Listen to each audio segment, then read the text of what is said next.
Morning students. आज की इस वीडियो में हम लोग आपका जो फार्मास्यूटिकल इनऑर्गेनिक केमिस्ट्री है उस फार्मास्यूटिकल इनऑर्गेनिक केमिस्ट्री की पूरी रिवीजन करेंगे। मीन्स जो इंपॉर्टेंट टॉपिक्स है जहाँ से जीपैट या फार्मासिस्ट जितने भी एंट्रेंस एग्जामिनेशन होते हैं उनसे रिलेटेड जो क्वेश्चन आने के चांसेज होते हैं वो फार्मासिस्ट एग्जामिनेशन, एंट्रेंस एग्जामिनेशन, जैसे आपका आरआरबी का, रेलवे का हो गया, आपका एम्स का हो गया, ईएसआईसी हॉस्पिटल हो गया, जितने गवर्नमेंट हॉस्पिटल्स हैं आपके उसका जो आपका रिक्रूटमेंट होती है तो उसके लिए आपका एंट्रेंस टेस्ट होता है। तो उस एंट्रेंस टेस्ट में आपके ये बहुत इंपॉर्टेंट है। तो 1 घंटे में आपका एक से 1.5 घंटे के आसपास ये वीडियो होगा। पहले आप पूरा का पूरा जो इम्पोर्टेंट आपके सारे जो टॉपिक्स हैं यूनिट 1 से लेकर यूनिट 5 तक, यूनिट 5 से पहले शुरू करेंगे, वहाँ से लेकर हम यूनिट 1 तक चलेंगे। उसके बाद फिर लास्ट के 15-20 से आधे घंटे तक जो क्वेश्चंस आपके आए हैं पिछले 4-5 साल में उनको हम लोग सॉल्व करेंगे। आपका कम से कम 20-25 जितने क्वेश्चन हो जाए उनको सॉल्व करके आपको एक एग्जाम्पल बताएंगे। देखिए क्वेश्चन इस पोर्शन से, ये क्वेश्चन इस पोर्शन से। तो स्टार्ट करते हैं इस वीडियो को। तो सबसे पहले हम स्टार्ट करेंगे इसमें आज यूनिट 5 से। आपके यूनिट 5, 4, 3, 2 एंड देन 1 आपका ऐसे चलेंगे। तो यूनिट 5 में आपका जो है रेडियो फार्मास्यूटिकल्स या रेडियो फार्मेसी। तो रेडियो फार्मेसी जो आपका नाम से रेडियो फार्मास्यूटिकल्स, रेडियो वर्ड है रेडियो एक्टिविटी से, एंड फार्मास्यूटिकल्स या फार्मेसी मतलब फार्मेसी आपका स्टडी ऑफ ड्रग्स हो गया।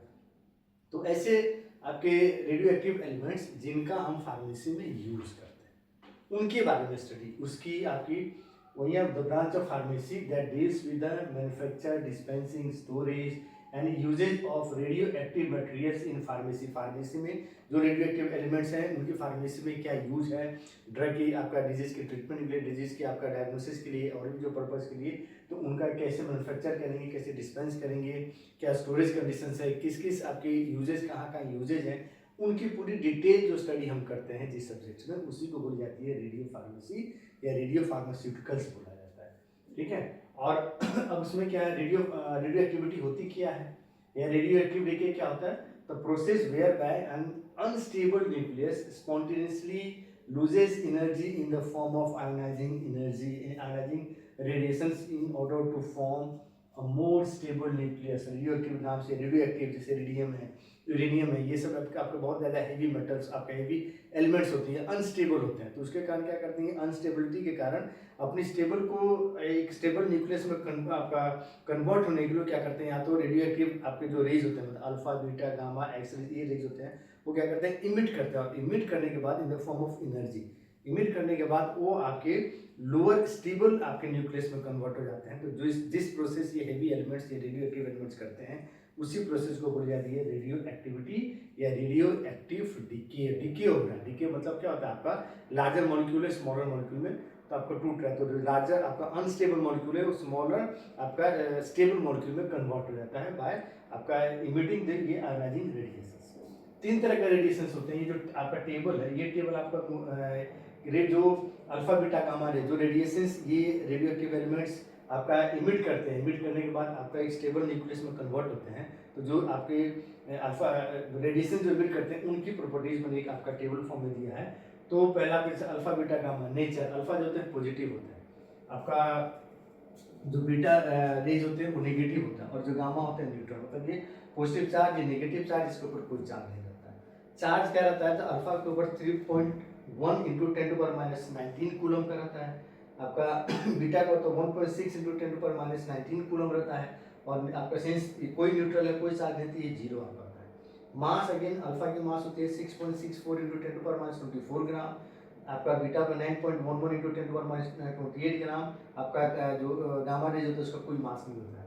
पेनिट्रेटिंग पावर, कोई भी एलिमेंट को कितना, कोई आपका रेज कितना पेनिट्रेट करता है, तो अल्फा की सबसे कम होती है, उससे ज़्यादा बीटा की होती है, उससे ज़्यादा गामा की। तो अल्फा की कितनी होती है, 10⁻1 एल्यूमिनियम की, जो हम एल्यूमिनियम लेंगे मेटल, उसकी जो 10⁻1 मिलीमीटर की थिकनेस लेंगे, उतनी थिकनेस को ये पार कर सकता है। ये कह सकते हैं अगर एयर है तो 3 से 8 सेंटीमीटर, इतना 3 से 8 सेंटीमीटर के जो एयर हो तो उतने को ही पेनिट्रेट कर पाएगा। उससे ज़्यादा अगर आप थिकनेस बढ़ा देते हैं, 8 की जगह 10 सेंटीमीटर कीजिए, 15 सेंटीमीटर एयर करिए, तो ये आपका पेनिट्रेट नहीं कर पाएगा। अगर आप 10⁻1 मिलीमीटर की जगह आपका 10 मिलीमीटर कर दीजिएगा तब ये पेनिट्रेट नहीं कर पाएगा।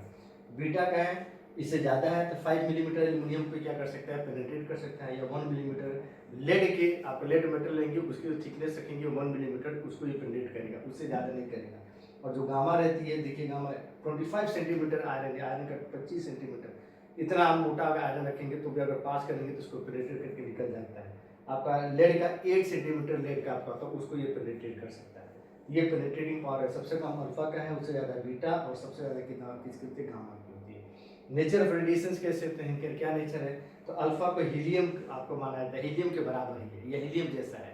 तो इससे आपका 4 मास है, 2 एटॉमिक नंबर है, ये तो बहुत जगह अल्फा को हीलियम से भी रिप्रेजेंट किया जाता है, ये पूछ देता है क्वेश्चन। बीटा होता है इलेक्ट्रॉन के बराबर होती है, और जो गामा रेज होते हैं ये हाई एनर्जी फोटोन्स होते हैं, उनकी ये नेचर है।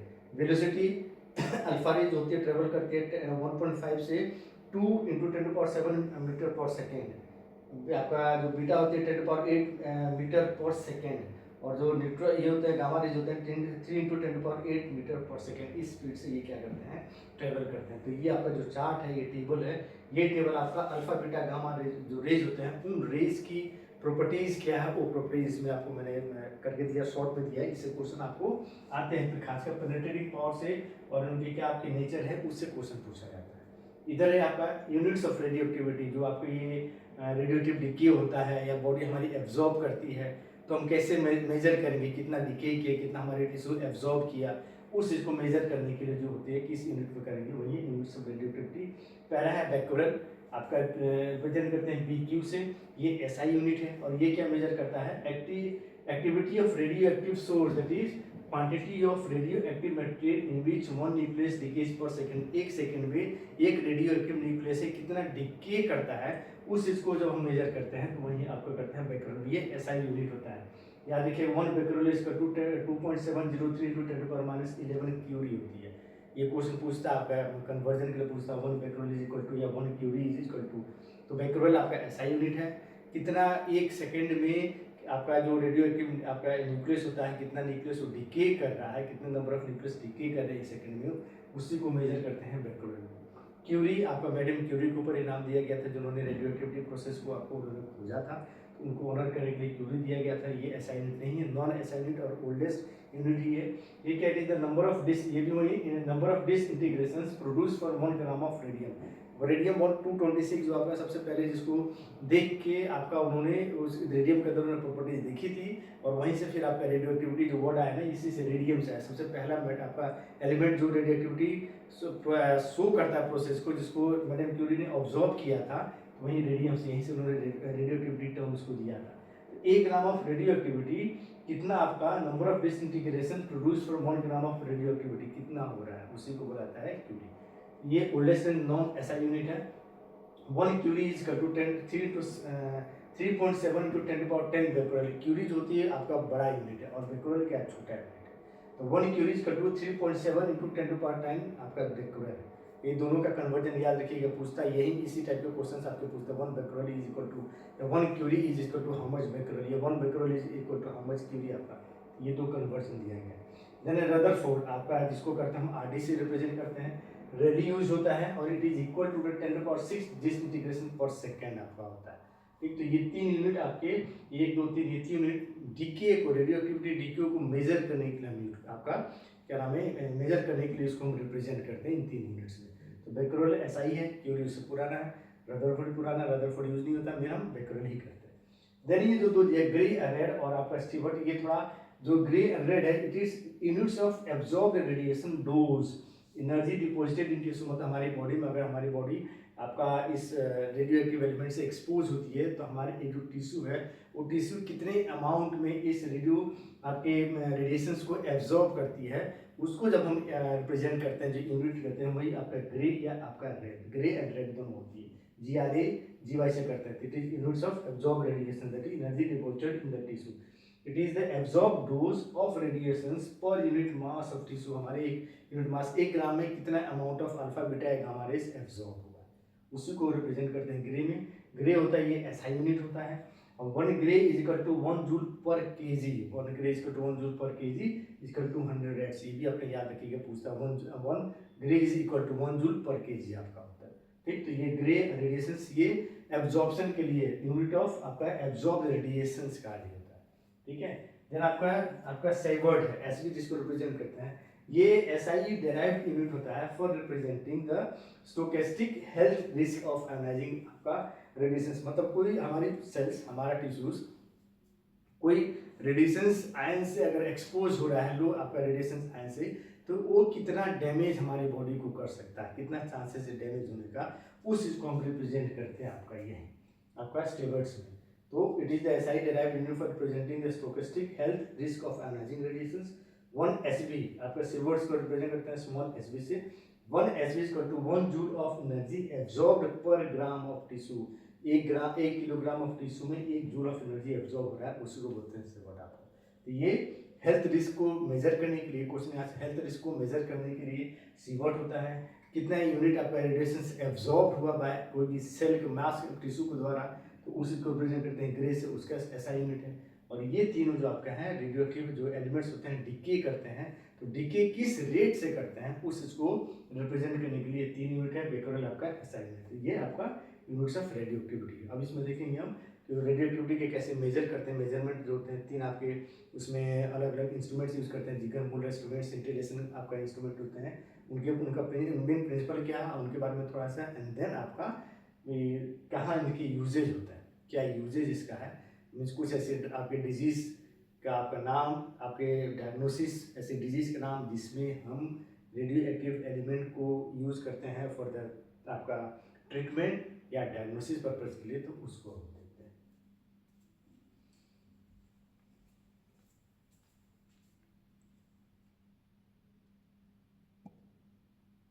अब देखेंगे इसमें मेजरमेंट ऑफ रेडियो एक्टिविटी कैसे मेजर करते हैं, सिर्फ नाम देख लीजिए।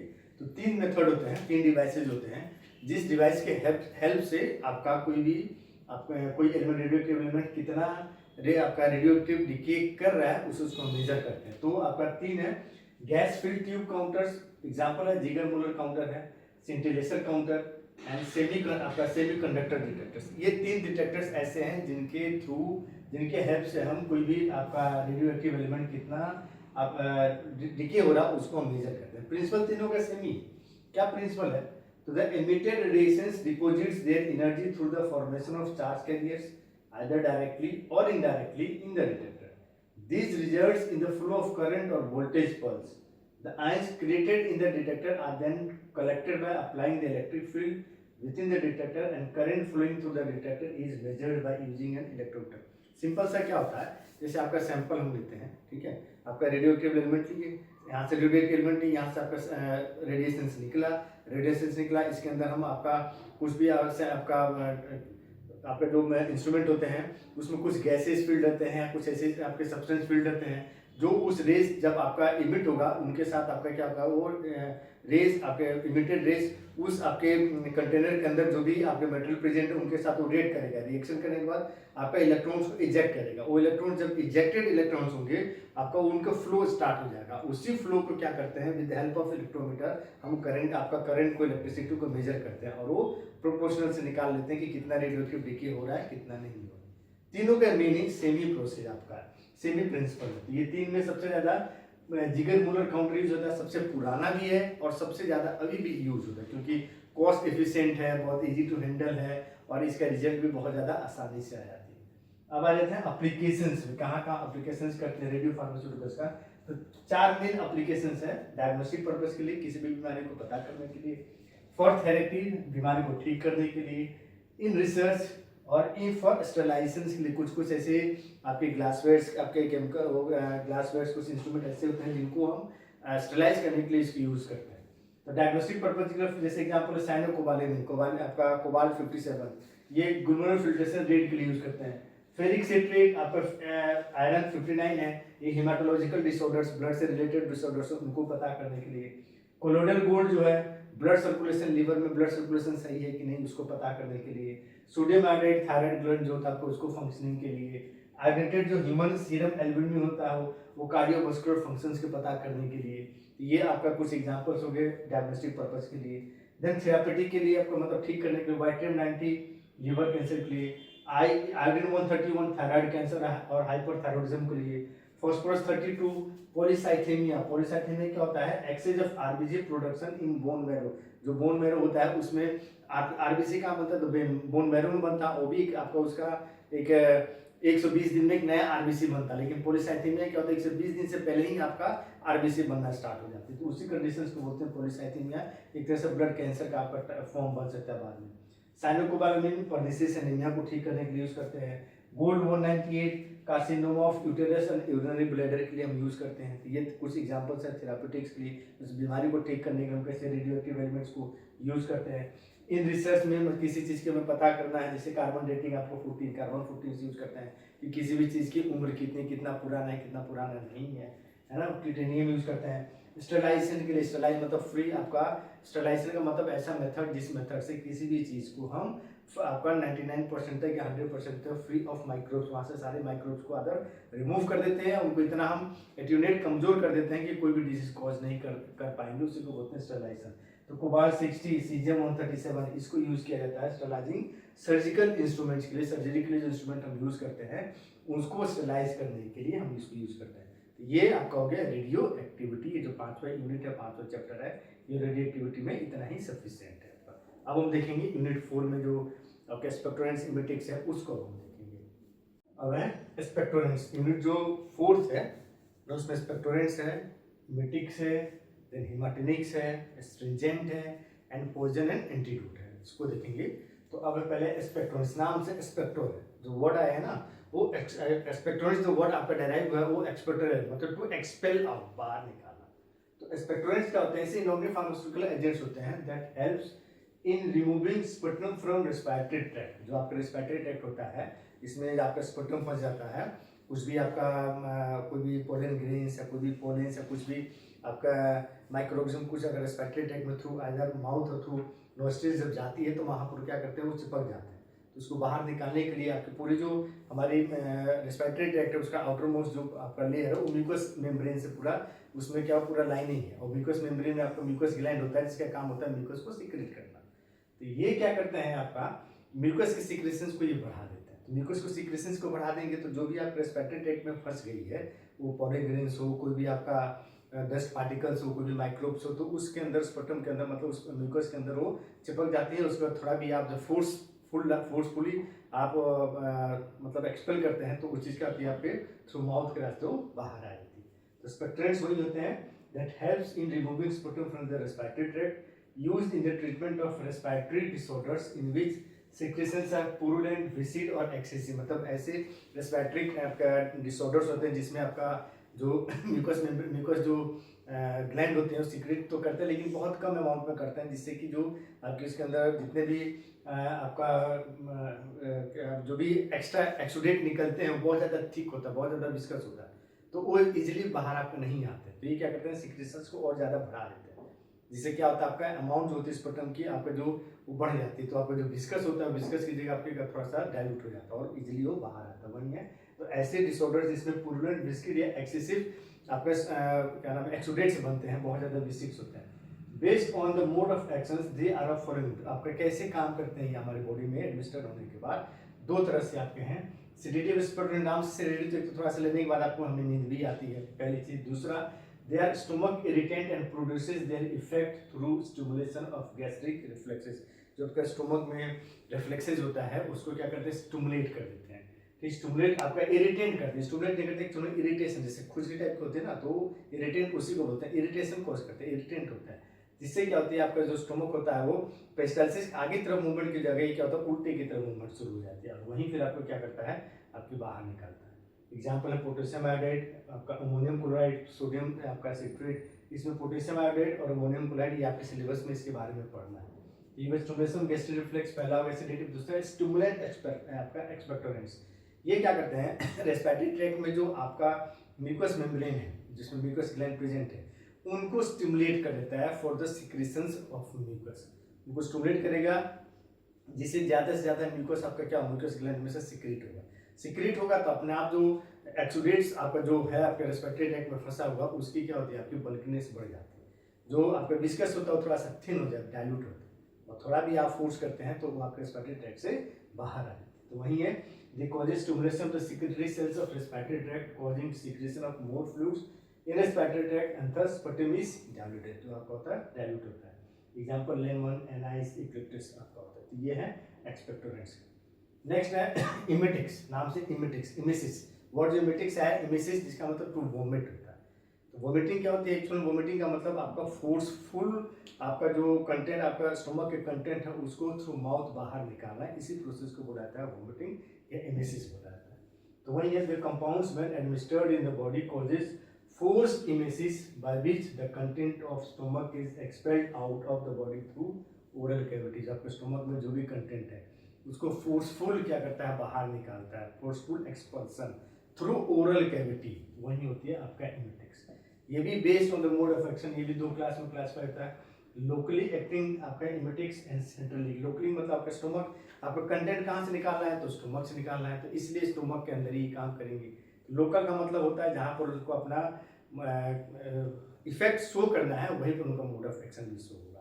वही locally acting emetics they cause the local irritation of the gastric mucosa. आपका जो स्टोमक की जो आउटरमोस्ट लेयर होती है गैस्ट्रिक म्यूकोसा होती है, उसमें इरिटेशन कॉज करती है, जिससे कि आपका वहाँ पर क्या होता है? एक्सपल्सन, ऐसे कॉन्ट्रैक्शन रिलैक्सेशन शुरू होता है, और जो भी कुछ स्टोमक के अंदर आपके कंटेंट वो फोर्सफुली बाहर आ जाती है, तो उनको बोलते हैं लोकली एक्टिंग एमेटिक्स। एग्जाम्पल है copper sulphate, sodium potassium titrate, ये दोनों आपके सिलेबस में है। देन सेंट्रली एक्टिंग एमेटिक्स मतलब आपके ब्रेन में एक्चुअली क्या होता है ना, कैसे काम करते हैं? They either stimulate order, smell या taste vomiting centres in the cerebellum. Cerebellum में आपको वोमिटिंग सेंटर्स है, उनको क्या करते हैं? ये स्टिमुलेट करते हैं आपके स्मेल से। देखते हैं कोई बहुत गंदा स्मेल आने से वोमिटिंग टाइप होती है, तो ये जैसे आपका क्या नाम है, सेरिबेलम में जो आपका वोमिटिंग सेंटर्स है जैसे एक्टिवेट होगा, वहाँ से तुरंत आपका ये मैसेज आता है स्टोमक में, उसके अंदर आपका क्या होता है? कॉन्ट्रैक्शन शुरू और फोर्सफुल इमेटिक होता है। एक तो ये काम करते हैं, या दूसरा करते हैं एक्स डायरेक्टली, डायरेक्ट टॉक्सिन होते हैं हमारे ब्रेन के अंदर ही। आपका एक आपका जो मेडुला ऑब्लांगा है उसके ब्रेन स्टेम में सेरिबेलम, एक होता है CTZ chemo receptor trigger zone. Chemicals की हेल्प से, केमिकल्स के कारण ये आपका रिसेप्टर क्या होता है? ट्रिगर हो जाता है, वो आपका जोन पोर्शन होता है, तो जैसे होगा वहाँ से तुरंत आपका मैसेज आएगा स्टोमक में, वो फिर से स्टोमक के जो अंदर कंटेंट हो क्या होता है आपका स्टोमक आपका माउथ के थ्रू बाहर आएगी। ये होता है सेंट्रली एक्टिंग एमेटिक्स होता है।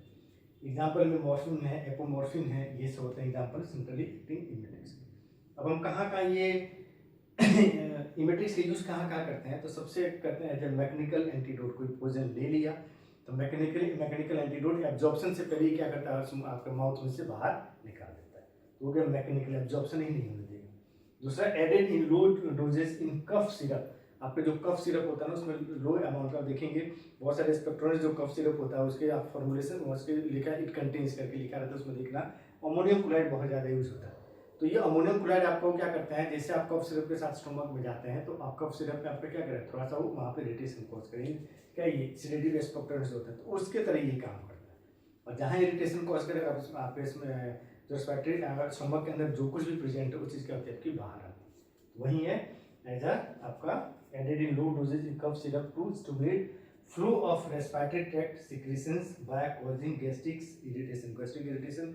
स्टोमक के अंदर जो म्यूकोसा मेम्ब्रेन है इरिटेशन कॉज करेगा, जिससे कि रेस्पिरेटरी ट्रैक्ट है उसके अंदर सिक्रीशंस बढ़ जाती है। जैसे सिक्रीशंस बढ़ेगा आपका क्या होती है? वो चीज़ आपका जो कफ क्यों किस में डालें? कफ सिरप में डाल दें। कफ सिरप का काम क्या होता है?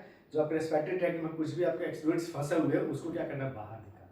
तो सिक्रीशंस बढ़ गया, विसिड था वो क्या हो गया? डाइल्यूट हो गया तो थोड़ा भी आप फोर्स लगाएंगे वो अपने आप रेस्पिरेटरी ट्रैक्ट से माउथ के थ्रू क्या आपका बाहर आ जाता है, तो उसके लिए हम यूज करते हैं। तो ये दो मेन यूजेज होते हैं इमेटिक्स कहते हैं, स्पेक्ट्रोरेंट्स इमेटिक्स आपके चौथे यूनिट का है। अब हम देखेंगे इसमें हिमाटेनिक्स देखते हैं, बहुत इंपॉर्टेंट है हिमाटेनिक्स भी, एस्ट्रोजन भी, आपका पॉइजन एंटीडोट भी, फिर आपका और भी दूसरे यूनिट, इसी को आज इस वीडियो में पूरा कंप्लीट कर लेंगे, ठीक है। तब देखेंगे आपका हिमाटेनिक्स। अब है हिमाटेनिक्स, नाम से हीम प्लस टोनिक मतलब आपका ब्लड की टोनिक। तो ऐसे सब्सटेंस जो ब्लड की फॉर्मेशन को, आरबीसी के फॉर्मेशन को क्या करे? इंक्रीज कर दे, उन्हीं सब्सटेंस को बोलते हैं हिमाटेनिक। जैसे होता है ना, आप डॉक्टर के पास जाते हैं या दवाई की दुकान वाले पास जाते हैं, कहते हैं कि थोड़ा मुझे कमजोरी टाइप का हो रहा है, कुछ ऐसा टोनिक दीजिए, तो क्या एक आपका बोतल देंगे तो उसमें देखिएगा आपको लिखा क्या रहता है? Ferrous sulphate contain ferrous sulphate, folic acid, या फिर आपका क्या नाम है आयरन के कोई सप्लीमेंट दे देते हैं। तो क्या करते हैं? आपका थकावट सी होती है, कमजोरी टाइप की रहती है, मतलब आपके ब्लड में आपके ब्लड जो आपकी बॉडी में ब्लड की कमी है तो ऑक्सीजन कम सप्लाई करेगा, टिश्यूज को ऑक्सीजन कम सप्लाई करेगा, तो फूड का मेटाबॉलिज्म प्रॉपर नहीं होगा। फूड का मेटाबॉलिज्म नहीं होगा तो एनर्जी नहीं मिलेगी तो फिर आपको थकावट सी लगनी ही लगनी है, तो वही होता है इसीलिए। तो haematinics use for the formation of blood to treat various types of anaemias. और जनरली हम कब यूज करते हैं? जब हमें एनीमिया होती है, ठीक है। ट्रीटमेंट ऑफ एनीमिया होती है। एनीमिया क्या होता है? तो एनीमिया इज डिक्रीज्ड कैपेसिटी, आपकी जो आरबीसी की मेन रोल क्या होता है? ऑक्सीजन को कैरी करना और सप्लाई करना to various tissues cells so that they can metabolize the food and produces ATP needed for their functioning. आपका सेल्स को काम करने के लिए, टिश्यूज को काम करने के लिए हमेशा लगातार काम करते हैं, उनको एनर्जी चाहिए। वो एनर्जी कहाँ से मिलती है? तो फूड से मिलती है। फूड को बॉडी एनर्जी में कैसे कन्वर्ट करती है? तो with the help of oxygen. वो ऑक्सीजन कौन देता है? तो ब्लड आपको देता है। तो जब आपके बॉडी में आपके जैसे ब्लड, आपका जो हीमोग्लोबिन होता है, मेल्स में 14.5 ग्राम पर डेसीलीटर होता है और फीमेल में आपका 12 से 13.5 के आसपास होता है। इसे जब आपका 10 या 10 से जब नीचे आना स्टार्ट हो जाए, जब वैल्यू रहने लगे, उसी कंडीशंस को बोलते हैं एनीमिया। या जैसे आरबीसी का टोटल काउंट हमारे बॉडी के अंदर होती है, मेल के अंदर 4.5 से 5.5 मिलियंस पर डेसीलीटर होता है और फीमेल के अंदर 3.5 से 4.5 के आसपास होता है। तो इससे जब कम रहना स्टार्ट कर दे तो उसी कंडीशंस को बोली जाती है एनीमिया। ठीक है। तो एनीमिया जब कम हो जाएगा तो फिर आपका एनीमिया हो जाएगा, इसका मतलब ब्लड की कमी, आरबीसी की कमी। तो वही होता है anaemia, decreased capacity of RBC to carry oxygen to tissues due to decrease in amount of haemoglobin. 4 तरह का होता है डिपेंडिंग कि किसके कारण आपका एनीमिया कॉज हो रहा है। तो माइक्रोसिटिक एंड हाइपोक्रोमिक, ये जो 4 तरह के इसमें से क्वेश्चन ज़्यादा चांसेज होते हैं एनीमिया में यहीं से क्वेश्चन आने का, कि microcytic anaemia is cause due to, hypochromic anaemia is cause due to, या मेगालोब्लास्टिक, आपका क्या नाम है, पर्निसियस एनीमिया, हेमोलिटिक एनीमिया। तो माइक्रोसाइटिक या हाइपोक्रोमिक कब? जब आपके बॉडी में आयरन की डिफिशियंसी हो जाए, क्योंकि आयरन का जो मेन काम होता है वो हीमोग्लोबिन को बनाने में आपका होता है। हीमोग्लोबिन का बहुत आपका इंपॉर्टेंट पार्ट होता है। हीम प्लस ग्लोबिन, तो हीम क्या होता है? आयरन ही होता है। तो आयरन की कमी के कारण अगर आपके बॉडी में हीमोग्लोबिन की कमी हो जाए, आरबीसी की कमी हो जाए, तो उसको बोलेंगे माइक्रोसाइटिक या हाइपोक्रोमिक एनीमिया। मैक्रोसाइटिक या मेगालोब्लास्टिक जब आपको ड्यू टू विटामिन B12, साइनोकोबालेमिन और फोलिक एसिड, इन दोनों की कमी के कारण अगर आपके हमारी बॉडी में हीमोग्लोबिन की कमी होती है तो उसको बोलेंगे मेगालोब्लास्टिक या माइक्रोसाइटिक एनीमिया।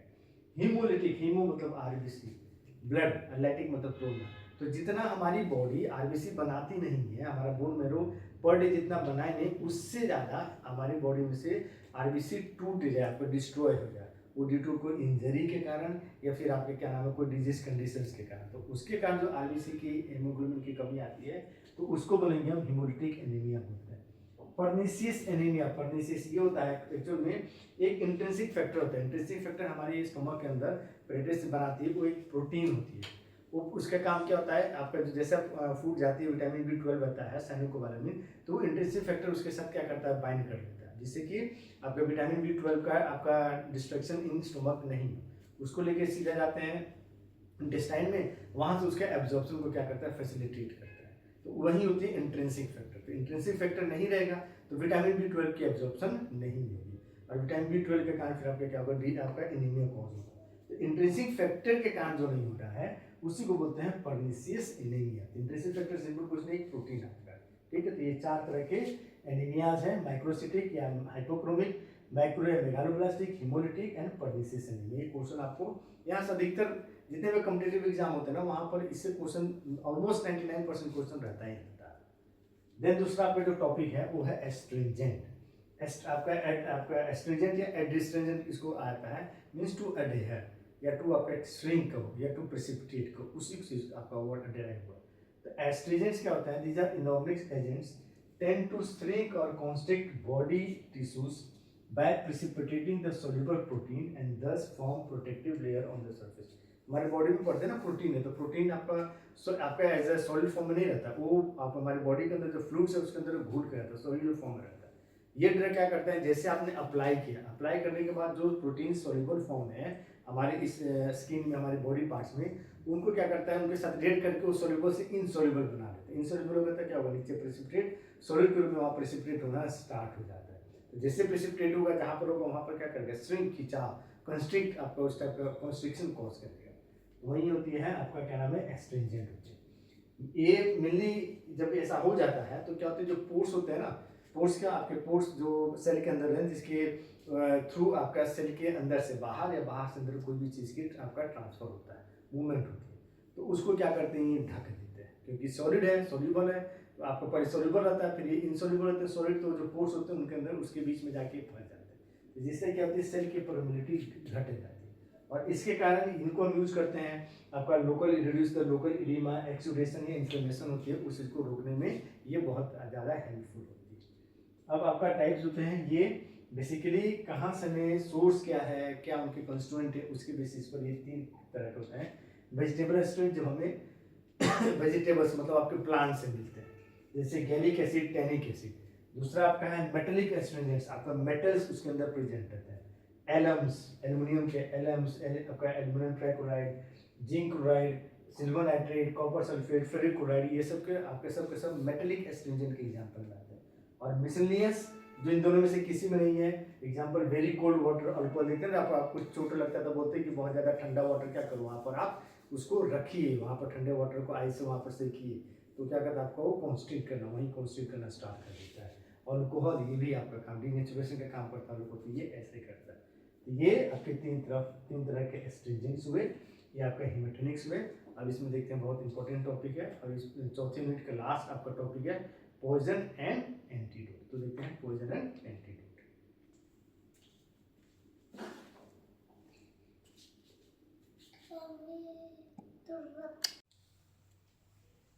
अब है पॉइजन एंड एंटीडोट, मतलब चौथे यूनिट का लास्ट टॉपिक आपका है। इसमें चौथे यूनिट में स्पेक्टोरेंट, सिमेटिक्स, आपका हेमेटोनिक्स, एस्ट्रिंजेंट और लास्ट आपका था पॉइजन एंड एंटीडोट। तो पॉइजन नाम से ही है कोई भी ऐसा substance which when administered, inhaled या swallowed means by any how, any means वो हमारी बॉडी के अंदर इंटर करती है तो वो हमारी बॉडी में इल इफेक्ट या इवन डेथ तक कॉज कर सकती है। आपका लेमन के नॉलेज, आपका लैंग्वेज में अगर बोलेंगे सिंपल लैंग्वेज में, तो कोई भी ऐसी चीज़ जो हम आवश्यकता से ज़्यादा लें वो फिर हमारी बॉडी में जाने के बाद कुछ ना कुछ हार्मफुल इफेक्ट प्रोड्यूस करेगा, वैसे सब्सटेंस को बोली जाती है पॉइजन। सबसे बेस्ट, सबसे सिंपल एग्जांपल, जैसे आपको भूख 2 रोटी की है, खाना भी आपका एक तरह से पॉइजन हो सकता है ना, क्यों? क्योंकि जैसे आपकी भूख है 2 रोटी की, आपने खाया 4 रोटी, फिर आपको क्या करेगा वो आपको या तो कॉन्स्टिपेशन कॉज करेगा या डायरिया कॉज करेगा। तो कोई भी ऐसी चीज़, any substance which when inhaled, आपका administered, swallowed and taken in amount more than needed, जितना आपको जरूरत है उससे ज़्यादा अमाउंट में अगर आप लेते हैं तो आपके बॉडी को नुकसान पहुंचाएगी, ऐसी चीज़ को बोली जाती है पॉइजन बोला जाता है। ठीक एग्जाम्पल में H2SO4 कुछ भी ले लीजिए, आपके समझ एग्जाम्पल। पॉइजन के नेचर मिनरल, वेजिटेबल, आपका एनिमल या सिंथेटिक कुछ भी मतलब आपका जमीन से आ सकते हैं, H2SO4 हो गया, वेजिटेबल हो सकता है ओपियम हो गया, एनिमल हो गया आपका कार्बन डाइऑक्साइड जो आपका रिलीज होता है, आपके क्या नाम है सिंथेटिक हो गया साइनाइड जो बनाई जाती है, तो कुछ भी आपका जो भी आप सब्सटेंस सब कुछ आपका पॉइजन है। अब है एंटीडोट, तो पॉइजन के इफेक्ट को न्यूट्रलाइज करने के लिए, कम करने के लिए जो सब्सटेंस इनऑर्गेनिक सब्सटेंस हम यूज करते हैं उसी को बोली जाती है एंटीडोट आपका। तो दीज आर सब्सटेंस विच काउंटरैक्ट्स और and abolishes the deleterious effect of poison without itself being harmful to the body। मतलब जो हम poison लिए तो उसके इफेक्ट को क्या करेगा, पर ये आपका कंट्रैक्ट करेगा, आपका न्यूट्रलाइज करेगा और उसके एबोलिश करेगा उसके जो डिलेटेरियस इफेक्ट है, लेकिन खुद कोई नुकसान हमारे बॉडी को नहीं पहुंचाएगा। तो ऐसी सब्सटेंस को बोली जाती है एंटीडोट। अब ये टाइप्स की कैसे ये हमारी बॉडी में जाने के बाद एंटी पॉइजन को कैसे ये इनइफेक्टिव बनाते हैं, किस मैकेनिज्म के द्वारा, उसके बेसिस पर ये 5 क्लास में क्लासिफाई होते हैं।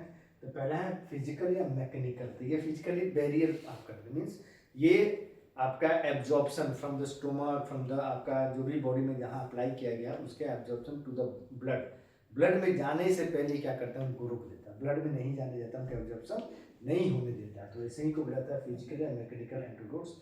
तो they physically hinder the absorption of poison in blood आपका। एग्जांपल में जैसे डिमल्स हैं, आपका डिमल्सेंट्स ये ऑयली आपका ऑयली लेयर बना लेता है, ऑयल्स होते हैं ऑयली नेचर होते हैं, आपका नॉन पोलर नेचर होते हैं। ये क्या करते हैं, एक आपका प्रोटेक्टिव लेयर बना लेते हैं आपके क्या नाम है पॉइजन और आपका जो एब्जॉर्बिंग एरिया होता है उसके बीच में, ताकि एब्जॉर्प्शन नहीं होता है। फॉर एग्जाम्पल ऑयल, बटर, घी, बल्कि फूड्स ये भी आपको बना लेते हैं। देन एक्टिविटी चारकोल ये भी आपका होता है, बल्कि फूड्स में जैसे बनाना हो गया, बॉइल्ड राइस हो गया, ये क्या करते हैं आपके एब्जॉर्ब कर लेते हैं, आपके जो पॉइजन है तो उसको एब्जॉर्ब कर लेता हो और वो आपका अवेलेबल नहीं होता है।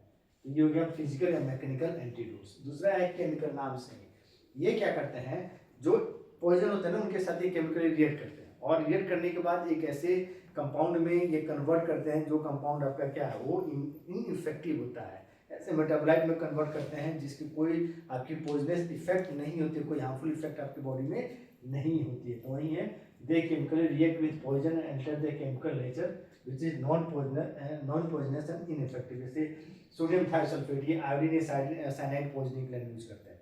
जब साइनाइड पॉइजनिंग हो जाती है, आयोडीन को पॉइजनिंग हो जाती है, तो उसके लिए हम सोडियम थायोसल्फेट यूज करते हैं। तो ये उसके साथ क्या करते हैं, साइनाइड के साथ रिएक्ट कर जाते हैं और साइनाइड को कन्वर्ट कर देते हैं आपका ऐसे इंटरमीडिएट में जो कि नॉन पॉइजनस और इनइफेक्टिव होता है। ठीक, और भी बहुत सारे इसमें एग्जांपल आते हैं। देन फार्माकोलॉजिकल और फिजियोलॉजिकल एंटीडोट्स, ये क्या करते हैं, जो इफेक्ट पॉइजन हमारी बॉडी में प्रोड्यूस करता है उसके जस्ट अपोजिट फार्माकोलॉजिकल एक्शन को प्रोड्यूस करते हैं, इसलिए इनका नाम है फार्माकोलॉजिकल और फिजियोलॉजिकल एंटीडोट्स होते हैं। जैसे एट्रोपिन, ये for pilocarpine and organophosphorus poisoning के लिए कॉज की जाती है। एट्रोपिन को जो एंटीडोट हम यूज करते हैं जब आपका ऑर्गेनोफॉस्फोरस पॉइजनिंग हो जाए, जैसे मैलाथियन पैराथियन होते हैं, या पिलोकार्पिन एक्सेस में चला जाए, तो उसके लिए हम करते हैं। इथाइल अल्कोहल का यूज करते हैं, मिथेनॉल पॉइजनिंग हो जाती है तो उसके लिए हम क्या करते हैं, इथाइल अल्कोहल का यूज करते हैं। चौथा है चिलेटिंग, चिलेट्स फॉर्म करते हैं, ऐसे एंटीडोट्स जो पॉइजन के साथ रिलेट करके चिलेट्स मतलब इनसॉल्युबल कॉम्प्लेक्स की फॉर्मेशन को आपका फॉर्मेशन कॉज करते हैं। इनका ये आपका इनसॉल्युबल कॉम्प्लेक्स फॉर्म हो जाएगा तो सॉल्युबल आपका सॉल्युबल नहीं रहेगा, सॉलिड रहेगा, नीचे पर स्प्रेड बन जाएगा, वो एब्जॉर्प्शन के लिए अवेलेबल ही नहीं रहेगा, आपके फीकल रूट से बॉडी से क्या होती है, बाहर हो जाती है। तो वही है use in case of metal, mostly use करते हैं मेटल पॉइजनिंग के लिए। वही बनाते हैं नॉन आयोडाइज्ड इनसॉल्युबल कॉम्प्लेक्स बनाते हैं, जैसे फॉर एग्जांपल BAL बार, ब्रिटिश एंटीलेविसाइड, इसी को दूसरा नाम है डाइमरकैप्रोल, यूज किया जाता है आर्सेनिक पॉइजनिंग के लिए यूज किया जाता है। EDTA, ethylene diamond tetra acidic acid, जितने आपके हेवी मेटल्स होते हैं, मरकरी, लेड, कॉपर, इनकी पॉइजनिंग होती है उसकी हम यूज करते हैं। देन आपका है लास्ट है यूनिवर्सल एंटीडोट, जब कोई भी पॉइजन की जो आपके नाम से यूनिवर्सल मतलब हर तरह के पॉइजन के लिए यूज कर सकते हैं, या फिर जब पॉइजन का नेचर हमें नोन नहीं है, कौन किस टाइप का पॉइजन है, तो उस केस में हम क्या करते हैं, यूनिवर्सल एंटीडोट्स की यूज करते हैं। इस यूनिवर्सल एंटीडोट में एक कोई सब्सटेंस नहीं होता, ये कम 3 चीज की बनी रहती है। चारकोल जो 50% मतलब आपका टोटल जितना आपका रहेगा उसका 50% चारकोल आप घर पे बना सकते, कह सकते हैं बर्न ब्रेड या टोस्ट जो होता है ना, उसको खूब जला दीजिए, उसको पाउडर चकनाचूर कर दीजिए, वहीं जो होती है वहीं आपका होता है, आपका चारकोल होता है। 25% मैग्नीशियम ऑक्साइड होता है, ये हमें ये मिल्क ऑफ मैग्नीशियम से मिलता है। एंड 25% जो आपका होता है वो टेनिस जो कि हमें स्ट्रॉन्ग टी होता है वहाँ से मिलता है। ये 3 चीज़ का बना रहता है। चारकोल 50%, 25% मैग्नीशियम ऑक्साइड और 25% टेनिस। ये यूनिवर्सल है, किसी भी तरह का पॉइजनिंग यूज करते हैं, जब हमें पॉइजनिंग का नेचर नहीं मालूम रहता है तब हम यूज करते हैं यूनिवर्सल। तो ये 5 है, किस उनकी कैसे पॉइजन को न्यूट्रलाइज करते हैं, कैसे पॉइजन को इनइफेक्टिव बनाते हैं, उसके बेसिस पर ये 5 कैटेगरी में आपका क्लासिफाई होता है। देन मैकेनिज्म कैसे एंटीडोट काम करते हैं, कॉम्प्लेक्स फॉर्मेशन यहीं से हो गया, complex formation, metabolic conversion and prevention of toxic metabolic आपका टॉक्सिक मेटाबोलाइट फॉर्मेशन, ये 3 तरह से ये काम करते हैं। ये हो गया पॉइजन, ये हो गया एंटीडोट। ये आपका जो चौथा यूनिट है, ये चौथा यूनिट इसके साथ ही आपका फिनिश होता है। अब हम आते हैं यूनिट नेक्स्ट यूनिट में आपका है उसको हम देखेंगे। अब है आपका जो सेकेंड यूनिट है, सेकेंड यूनिट में आपको acid, base, buffers, dental products, ये सब चीज़ें हैं सेकेंड यूनिट में, तो उसको हम देखते हैं। तो एसिड, बेस एंड बफर।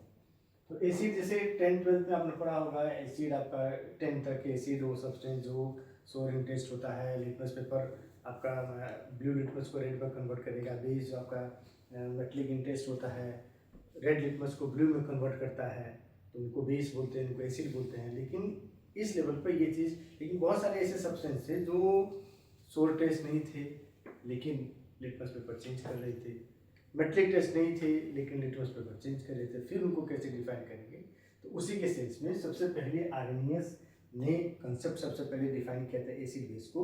उससे आर्हेनियस थ्योरी को बुलाता है क्लासिकल कंसेप्ट, बिकॉज ये क्वेश्चन भी पूछता है।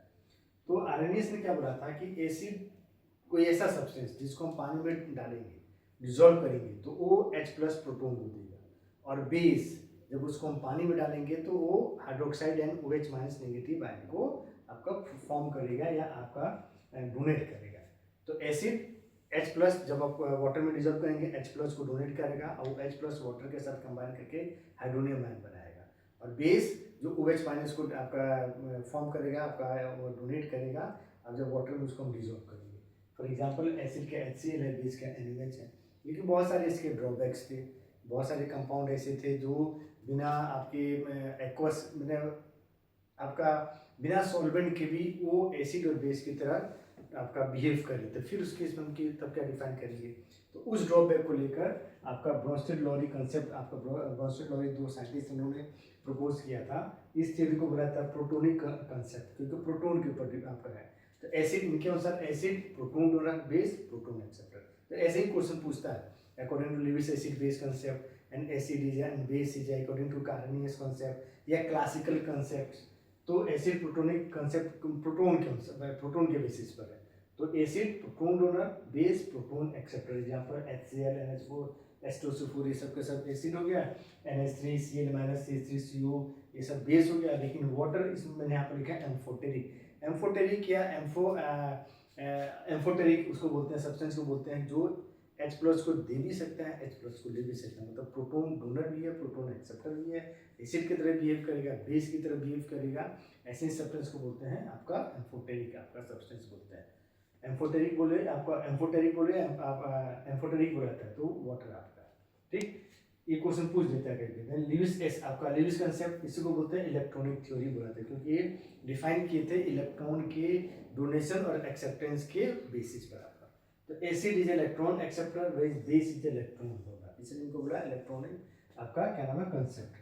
For example ElCl3, carbon dioxide, Fe2+, जितने कैटायंस होते हैं उस सब के सब आपका क्या नाम है लिविस एसिड्स होते हैं। जितने कैटायन होंगे सब के सब लिविस एसिड्स होते हैं। या ऐसे सब्सटेंस जिनकी ऑर्बिटल्स वैकेंट है, वैकेंट डी ऑर्बिटल्स या F ऑर्बिटल्स उनके पास प्रेजेंट है, वो भी लिविस एसिड की तरह काम करेंगे। और बेस होकर क्या करेंगे, इलेक्ट्रॉन को डोनेट करेंगे, लोन पेयर इलेक्ट्रॉन्स को डोनेट करते हैं।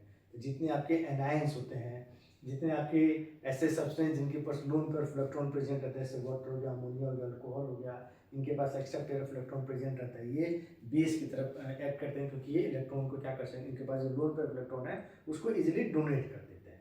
ये आपका बेस का एग्जांपल हो गया, ये एसिड का एग्जांपल हो गया। ये तीन कंसेप्ट थे जिसके बेसिस पर एसिड बेस को डिफाइन किया गया था। ये क्वेश्चन से यहाँ से क्वेश्चन पूछे जाते हैं most of the competitive exam में, ये कोई भी कॉम्पिटिटिव एग्जाम में उसमें पूछे जाते हैं। देन आज ये नेक्स्ट आपका टॉपिक क्वेश्चन के अंदर मैंने लिखा है बफर्स। बफर का एक सॉल्यूशन, ऐसा सॉल्यूशन जिसमें हम आपका 1 से 2 ml या कुछ अमाउंट तक एसिड डालें या बेस डालें तो उसके पीएच के ऊपर कोई इफेक्ट नहीं है। सपोज मानो हमने एक सॉल्यूशन लिया है जिसके पीएच 4 है, अब उसमें हमने HCl डाला तो पीएच आपका क्या कहना चाहिए, नीचे जाना चाहिए, 4 से कम आना चाहिए, 3-2 के पास जाना चाहिए। हमने उसमें बेस NaOH डाला तो 4 से अब 5-6 जाना चाहिए। लेकिन कुछ ऐसे सॉल्यूशंस जो एसिड डालो या बेस डालो कुछ अमाउंट में, उस अमाउंट एसिड या बेस डालने पर उनके पीएच पर कोई इफेक्ट नहीं आता है, कि पीएच चेंज नहीं होता है, वैसे ही सॉल्यूशन को बोली जाती है बफर सॉल्यूशन बोला था। और इस एक्शन को बोली जाती है बफर एक्शन। तो बफर सॉल्यूशन, दो solution which resist the change in pH upon addition of acid and base, वही मैंने लिखा है। बफर्स एक्चुअल में होते क्या है, तो बफर जो होता है ना, buffers are mixture of weak acid and its salt. Sodium potassium salt, उनको एसिडिक बफर बोलते हैं, जैसे एसिटिक एसिड, सोडियम एसिड। या weak base and its salt, उनको बेसिक बफर बोलेंगे। For example ammonium hydroxide NH4OH plus NH4Cl, ये चीज आपका हो गया। ये पूछ देता है example of acidic buffer, basic buffer या buffer composed of the weak acid and its salt या weak base and its salt आपका, ठीक। बफर कैपेसिटी होती है, capacity of buffer to resist the change, मतलब सॉल्यूशन कितने बोला ना, से 4 आपका पीएच सॉल्यूशन है, उसका पीएच 4 है, उसमें एसिड डाला तो कितने अमाउंट तक एसिड डालेंगे जिससे कि वो उसके पीएच में चेंज नहीं है। 2 ml, 4 ml, 5 ml, 10 ml तक डालें कोई चेंज नहीं है। जैसे 11 ml डालना आपने चेंज हो गया, या बेस आपने डाला 2 ml बेस डाला आपका 5 ml बेस डाला कोई अंतर नहीं है। जैसे 6 ml बेस आपने डाला आपका चेंज आ गया। तो कितने अमाउंट तक वो एसिड डालने पे, बेस डालने पर उस बफर के पीएच पर कोई चेंज नहीं आता है, तो जो कैपेसिटी होती है उसी को बुलाता है बफर कैपेसिटी। डोनेट करते हैं बीटा साथ। तो मैंने लिखा है capacity of buffer to receive the change in pH of a solution when an acid और एल्कली इज एडेड। कैलकुलेट करने का फॉर्मूला जो बफर का होता है, पूछता है बीच का तो number of moles of acid और base added to a litre of solution, ठीक है। लीटर ऑफ आपका बफर सॉल्यूशन 1 लीटर, उसमें कितने अमाउंट ऑफ एसिड या बेस डाले divided by change in pH. जैसे पहले 4 था और आपने 10 ml तक डाला एसिड, कोई आपका चेंज नहीं है। जैसे आपने 11 ml डाला उसका पीएच 5 हो गया, तो 5 - 4 आपका पीएच 1 चेंज हो गया, और कितना आपने डाला 11 ml डाला, तो आंसर आपका आ गया। तो यही है pH इक्वल टू ये आपका डेल्टा E और डेल्टा B, एसिड या बेस कितना चेंज हुआ और delta pH। Beta B max equal to 0.576 ये है मैक्सिमम कैपेसिटी किसी भी बफर की कैपेसिटी, कहाँ तक वो मैक्सिमम, कहाँ तक वो एसिड या बेस के एडिशन पर उसके पीएच में कोई चेंज नहीं आने देगा, वो ये फॉर्मूला है। बी मैक्स इक्वल टू 0.576 सी आपका सी हो गया कंसेंट्रेशन ऑफ द एसिड या बेस होता है। तो ये चीज़ आपका इंपॉर्टेंट है, ये पूछता है करके, ठीक। देन उसके बाद हेंडरसन हेसलबर्ग इक्वेशन है। ये इक्वेशन कोई भी पीएच आप कोई भी बफर सॉल्यूशन दे दिए और उसका पीएच कितना है, 2 है कि 4 है कि 8 है कि 10 है, उसको कैलकुलेट करने के लिए आपका इक्वेशन है, उसी इक्वेशन को बोलते हैं हेंडरसन हेसलबर्ग इक्वेशन। इसका फॉर्मूला है पीएच इक्वल टू पी के plus log concentration of salt upon concentration of acid होता है। देन यहाँ ये कुछ ये 3 मैंने ये आइसोटोनिक सॉल्यूशन, हाइपोटोनिक, आपका हाइपर, आइसो इक्वल टोनिक। तो ऐसा सॉल्यूशन या when the concentration of a solute outside the cell is equal is same as that inside the cell, जो सेल आपका है, सेल के अंदर जो सॉल्यूट की कंसंट्रेशन है उतना ही सेल के बाहर भी कंसंट्रेशन है, तो ऐसे सॉल्यूशन को बोली जाती है आइसोटोनिक सॉल्यूशन। और उसकी वैल्यू कितनी होती है 0.9% वेट बाय वॉल्यूम NaCl जो सॉल्यूशन होता है ना, वो आपका आइसोटोनिक सॉल्यूशन होता है।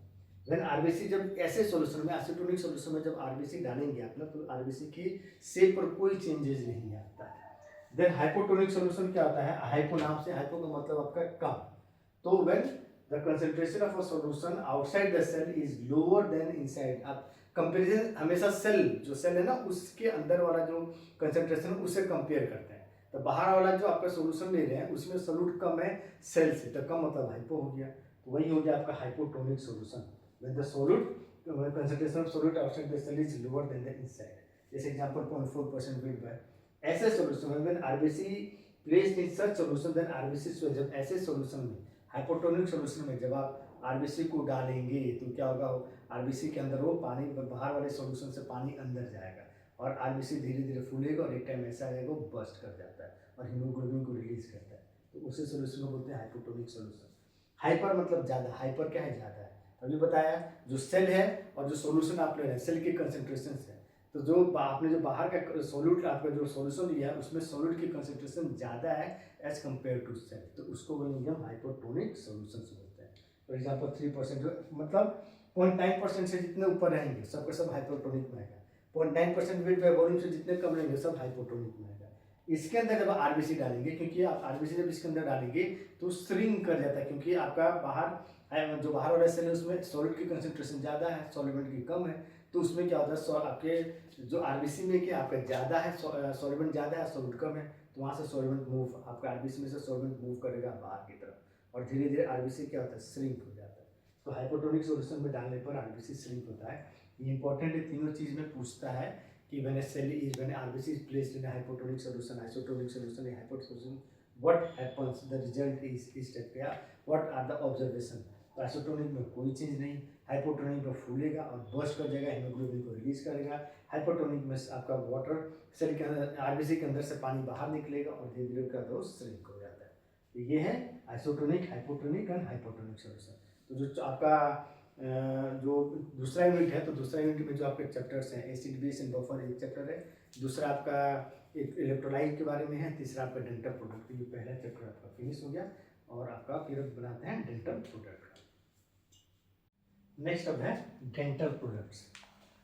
नाम से डेंटल मतलब आपका टीथ, टीथ भी नहीं होता एक्चुअल में, टीथ यहाँ पर जैसे डेंटल प्रोडक्ट जनरली मतलब आपका रेफर करता है विद टीथ ओनली, लेकिन यहाँ पर जो हम डेंटल प्रोडक्ट पढ़ेंगे सिर्फ टीथ से रिलेटेड नहीं, आपकी जो ओरल कैविटी है, ओरल आपका जो पूरा माउथ है उसके हाइजीन को रखने के लिए, तो ऐसे product innovative preparations use for maintaining oral and dental, दांत के साथ साथ मुंह के जो पूरे अंदर की कैविटी आपका है ओरल आपका जो कैविटी है पूरा, उसको उसकी हाइजीन को मेंटेन करने के लिए जो हम प्रोडक्ट को जो इनोवेटिव कंपाउंड्स को यूज करते हैं उन्हीं को बोली जाती है डेंटल प्रोडक्ट्स।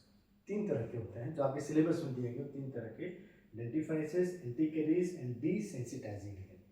डेंटिफ्राइसिस पहला, डेंटिफ्राइसिस को दूसरा नाम बोलते हैं पॉलिशिंग या क्लीनिंग एजेंट। इसलिए क्लीनिंग मतलब जो आपके हमारे दांतों पे जो पीलापन आ जाता है तो उसको रिमूव करने के लिए जो इनऑर्गेनिक कंपाउंड को हम यूज़ करते हैं उसी को बोलते हैं डेंटिफ्राइसिस।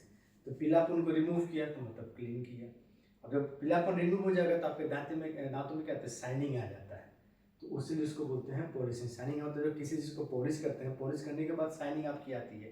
तो जब आप वो यूज़ करते हैं आपका डेंटिफ्राइसिस, तो आपका जो पीलापन है, आपका पीलापन निकल गया, दांतों में अपने आप क्या एक शाइनिंग आ गई, तो इसीलिए इसको बोलते हैं पॉलिशिंग एजेंट। ठीक, nature they are used for cleaning tooth surfaces and provide polishing effect on the clean tooth. वही जो मैंने भी समझाया।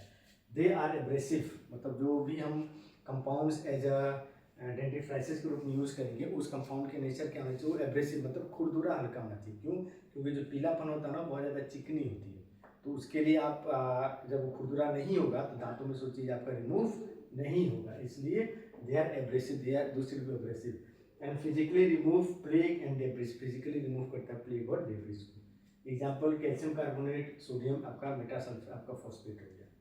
देन है एंटी कैरीज नाम से, कैरीज का होता है सड़ना, दांत का सड़ना, टूथ डिकी, उसी को बोलते हैं आपका कैरीज बुलाता है। नाम से anti caries compounds use to treat dental caries. आपकी डेंटल कैरीज उसी को बोलेंगे टूथ डिके। क्या होता है actually, it is an infectious disease resulting in gradual demineralisation of enamel and dentin of the teeth due to formation of acids from decomposition of carbohydrate by action of microbial flora, Streptococcus mutans and Lactobacilli in mouth। होता है कि actually जब हम खाना खाते हैं ना, तो दांतों के बीच में जो गैप होती है या दांत में अगर हल्का सा कैविटी बन गया, वहाँ पर खाने का खासकर कार्बोहाइड्रेट, चावल, ये सब कोई दाना फंस गया, फंस देने के बाद वो नहीं निकला, तो हमारे माउथ आपके ईयर में क्या बहुत सारे बैक्टीरिया प्रेजेंट है, उसमें से ये दो स्ट्रेप्टोकोकस म्यूटेंस और लैक्टोबैसिली ये हमारे माउथ के अंदर प्रेजेंट रहते हैं। फिर ये क्या करते हैं, उस आपके जो दांतों के बीच में जो आपका गैप है उसमें, या जो आपकी कैविटी होती है तो दांतों के बीच में जो आपका दांतों के अंदर जो स्पेस बन जाता है, तो उसके अंदर जब फंस जाता है तो उसके ऊपर ये बैक्टीरिया काम करते हैं, उनको डिकम्पोज स्टार्ट शुरू करते हैं। और जैसे डिकम्पोजिशन स्टार्ट करेंगे वहाँ पर आपका, क्योंकि वो एनारोबिक होता है, आपका डिकम्पोजिशन होता है एनारोबिक ऑक्सीजन की एब्सेंट में, तो वहाँ पर बनाता है वो कार्बोहाइड्रेट डिकम्पोज होता है एसिड में, सबसे ज़्यादा लैक्टिक एसिड में। फिर एसिड में जब दांत एसिड के कांटेक्ट में आता है तो धीरे धीरे वहाँ से क्या करता है, कैल्शियम फ्लोराइड है, कैल्शियम आपका फॉस्फेट है, तो उसको धीरे धीरे वहाँ से एसिड में उसको धीरे धीरे रिमूव करना स्टार्ट करता है। उसी को बोलते हैं डीमिनरलाइजेशन। डी मतलब रिमूव मिनरल का, दांतों में जो मिनरल डिपोजिटेड है उन मिनरल्स को धीरे धीरे क्या होता है रिमूव करना स्टार्ट कर देते हैं। तो इसलिए क्या आपका क्या होता है, एनिमल जो होता है बहुत सॉफ्ट हो जाती है, डेंटिन भी होता है आपका दांतों का तो सॉफ्ट हो जाता है।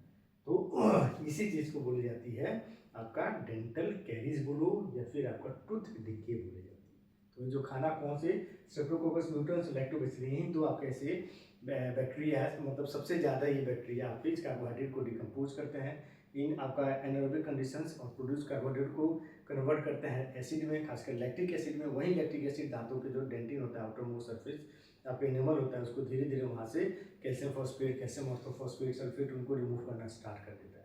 और एनिमल आपका क्या होता है, एकदम सॉफ्ट हो जाता है, अंदर के दांत के पोर्शन पूरा का पूरा आपका एक्सपोज हो जाता है।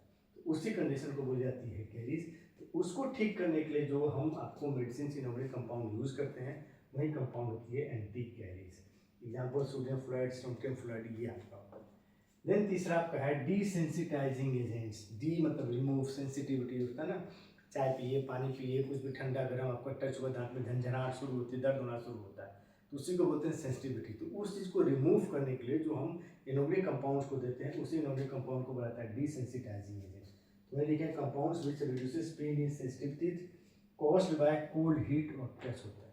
They should not be abrasive. हमेशा याद रखिएगा जितने भी हम यूज़ करते हैं ये डीसेंसिटाइजिंग एजेंट, ये कभी भी आपका एब्रेसिव नहीं होना चाहिए, नहीं तो दांतों को और ज़्यादा नुकसान पहुँचे। ये एग्जाम्पल में जिंक यूजिनल सीमेंट, स्टोनियम क्लोराइड, ये इसके एग्जाम्पल है। जिंक क्लोराइड इसके एग्जाम्पल होते हैं जो हम यूज़ करते थे डीसेंसिटाइजिंग एजेंट में। उसमें सबसे ज़्यादा जो यूज होती है वो होती है जिंक यूजिनल सीमेंट जो होता है, ये जिंक यूजिनल सीमेंट, ये सबसे ज़्यादा यूज़ किया जाता है। ठीक है, जिंक यूजिनल सीमेंट या जिंक ऑक्साइड यूज। अब इसके दो पार्ट्स होते हैं, एक पाउडर पार्ट होता है, एक लिक्विड पार्ट। पाउडर पार्ट में क्या क्या होता है, यहाँ से क्वेश्चन पूछा जाता है सबसे ज़्यादा। पाउडर पार्ट में zinc acetate, zinc stearate, zinc oxide, white acid, ये 4 कंपोनेंट होते हैं आपके पाउडर पार्ट के। जिंक एसिटेट 0.7 ग्राम, 100 में से 0.7 ग्राम या 0.7%। काम क्या करता है, as accelerators, improves strength and accelerate setting time. जब आपका सीमेंट बनता है ना, आपका सीमेंट जब बनता है, पानी में आप सीमेंट में घोलते हो तो सेटिंग होती है, तो उस सेटिंग टाइम को क्या करता है, बढ़ा देता है, स्ट्रेंथ को बढ़ाता है, सीमेंट की स्ट्रेंथ को पावरफुल बढ़ाता है और साथ में सेटिंग टाइम, जल्दी वो सेट हो जाए, जल्दी सूख जाए, सेट हो जाए, स्ट्रॉन्ग मास, हार्ड मास बना ले, उसी का काम होता है जिंक एसिटेट का। दूसरा जिंक स्टीरेट 1 ग्राम या 1% एस एसिलेटर, आपका एसिलरेटर्स एंड प्लास्टिसाइजर्स के रूप में भी काम करता है। जिंक ऑक्साइड जो 69 ग्राम या 69% मेन कंपोनेंट होता है इस पूरे जिंक ऑक्साइड, इसलिए इसका नाम है जिंक ऑक्साइड यूजनल है। पूरे इसका कंपोनेंट मेन कंपोनेंट होता है और यही सीमेंट बनाता है। उसके बाद वाइड रेजिन 29.3 ग्राम या 29.3% होता है। Reduces brittleness of the set, जो सीमेंट ये बनता है जिंक ऑक्साइड से, ये टूट न जाए, कहीं प्रेशर पड़े तो टूट न जाए, उस चीज़ को ये रिड्यूस करता है। अब सीमेंट एंड मेंटेन्स होमोजेनिटी, और इसलिए जो ये मिक्स कर रहे हैं, ये सारों के चारों जितने ये कंपाउंड मिक्स कर रहे हैं, ये सब एक जगह एक समान है। ऐसा ना हो कि कहीं पर जिंक ऑक्साइड ज़्यादा हो, कहीं पर जिंक ऑक्साइड कम हो, कहीं पर कुछ और ज़्यादा हो, कुछ हो, तो उसी के कारण क्या होता है, ये ब्रिटल हो, इसका आपका ब्रिटल हो जाता है, मतलब थोड़ा भी प्रेशर पड़ेगा तब टूट जाता है। तो ऐसा नहीं हो, इसके लिए काम करता है वाइट रेजिन। जब आप आ जाइए लिक्विड पार्ट्स में, लिक्विड पार्ट्स में दो होता है, यूजिनॉल और आपका ओलिव ऑयल है, कॉटन सीड ऑयल। अभी यहाँ यूजिनॉल मेन कंपोनेंट लिक्विड है, 85 ml या 85% होता है। इसके दो काम होते हैं। पहली चीज, जिंक ऑक्साइड के साथ रिएक्ट करके सीमेंट बनाता है and act as local anaesthetics, दांतों को वहाँ झंझनाहट दूर होती है, लोकल एनेस्थेटिक शून्य कर देता है उतने दूर को, वो ये काम करता है। तो ये यूजिनॉल का काम होता है। देन ओलिव ऑयल या कॉटन सीड ऑयल, ये 15 ml या 50%, ये प्लास्टिसाइजर्स के रूप में ये काम करता है। यही आपका लिक्विड पार्ट है, ये पाउडर पार्ट है, लिक्विड पार्ट आपका यही है कंपोनेंट है। जिंक यूजिनॉल सीमेंट ये बहुत इंपॉर्टेंट है, इससे क्वेश्चन आने के बहुत ज़्यादा चांसेस होते हैं कि ये आपका जिंक यूजिनॉल जो सीमेंट होता है, उस सीमेंट में what is the role of zinc oxide या what is the role of eugenol, या which chemical act as a accelerator, या आपका क्या नाम है लोकल एस्थेटिक्स। तो ये चीज़ यहाँ से क्वेश्चन आने के चांसेस होता है। तो ये आपका है डेंटल प्रोडक्ट। आज की वीडियो में इतना ही। शुरू के आपके इस वीडियो के स्टार्टिंग में बताया था, बोला था आपसे कि 5 यूनिट को कवर करेंगे, लेकिन 5 यूनिट कवर करना पॉसिबल तो है, लेकिन आपके लिए फिर बहुत ज़्यादा हेक्टिक हो जाएगा, क्योंकि अभी इतने वीडियो में ही आपने यही जो वीडियो हो गया करीब करीब 1 घंटे के आसपास हो गया, तो उससे ज़्यादा आप एक साथ लगातार देख नहीं सकते हैं, फिर आप वो बोर हो जाएंगे, तो आपको कोई यूटिलाइजेशन नहीं हो। तो आज की वीडियो में, आज को हम वीडियो को यहीं पर फिनिश करते हैं, मतलब unit 5 complete, unit 4 complete. Unit आपका जो सेकंड है, सेकंड का करीब आपका इसमें सिर्फ एक ही चीज़ बचा है, आपका मेजर एंड माइनर इलेक्ट्रोलाइट्स जो आपका होता है, एक्स्ट्रा एंड इंट्रासेलुलर जो आपके इलेक्ट्रोलाइट्स होते हैं, एक वो बचा, यूनिट 1 और यूनिट 3 बचा। तो यूनिट 3 भी बहुत बड़ा नहीं है, यूनिट 1 भी बहुत बड़ा नहीं है, उसको नेक्स्ट वीडियो में आपका फिर से बना देंगे, साथ में क्वेश्चन सोल्व करेंगे। तो आज की वीडियो में सिर्फ इतना ही। Unit 5 radiopharmaceuticals, unit 4 expectorant, emetics, haematinics, astringent, poison and antidote, और इसमें आपका जो यूनिट सेकेंड में acid base and buffers, isotonicity जो होती है, ठीक है, उसके फिर आपका ये डेंटल प्रोडक्ट्स। तो इतना आज की वीडियो में, तब तक पढ़ते रहिए, आपका लाइक कीजिए, सब्सक्राइब कीजिए, रेफर कीजिए। कुछ और आपको अगर चाहिए, कुछ और भी इसमें से कोई और टॉपिक्स आपको वीडियो चाहिए, इसको कमेंट कीजिए। नेक्स्ट वीडियो में इसका जो इस पूरे सब्जेक्ट का, फार्मास्यूटिकल न्यूमेरिक सब्जेक्ट का 50% कंप्लीट हो गया, 50% जो पोर्शन बच गया आपको नेक्स्ट आपकी वीडियो में आपको वो आपको बना के अपलोड कर दूंगा। तब तक पढ़िए, आपके पढ़ते रहिए, ऑल द बेस्ट, और निश्चिंत होकर पढ़िए, कोई टेंशन लेने की जरूरत नहीं है। आराम से आपका जो भी एग्जाम के लिए आप प्रिपरेशन कर रहे हैं, वो एग्जाम आप इजीली क्वालिफाई, आप स्ट्रेस आपको फ्री रहेंगे, तो आप इजीली उसको क्वालिफाई कर लेंगे। ठीक है, तो पढ़ते रहिए। Bye bye.